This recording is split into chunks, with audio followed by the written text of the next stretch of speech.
Ebusia ha ye GH Nsem TV so send your first time I will share me. Make sure me subscribe button ne so na subscribe emma me. Eye video ya etwego ya we ni hwe. Esi wosuhum abontene so suhum Accra road ne so na ndi esiye. Abaya bia wenya infe 12 years wa papa na bonten so no kohwe ni bole egu no aba besen akosku ekosua ade. Na me se o twa kwan no wanhwe.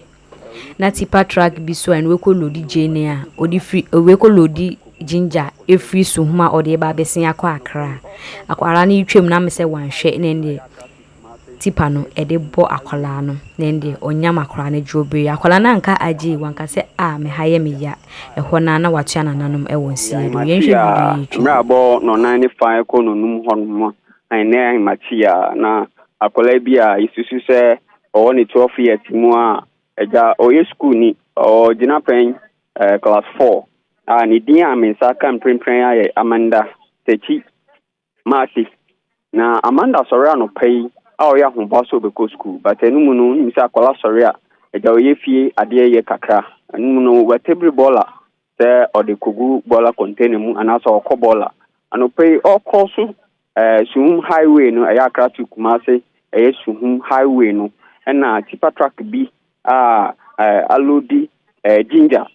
emudi fi for go so na besin akwa Accra the registration number na GN 126318 etimi twifa akola we su ya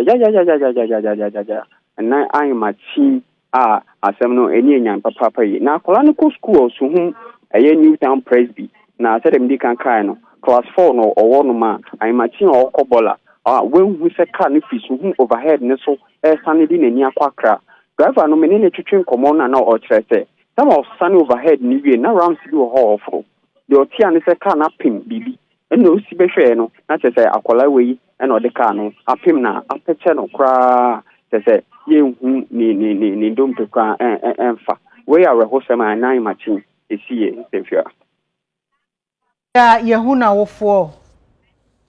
you me bo complain ko akola no fee na no pay na me na wofo no ekọ oba anasa akola ne maame no kwa de ade to no so an matin yimra ombebo na mane se ka na bone ba no nti ade to no so a omurase ndi no ko Suhum government hospital na mu ebusuafo mu fi ho kire se akola we krampo no na owo ne papa ho o ba bi nti no o maame no ko fa ne ba krampo encheye ene se waba be hia na konhyewu na an matin aya rehosem na mu Suhum police for ebomodin ebe tebri no ede no ko Suhum government hospital mortuary order home bring ameno kase.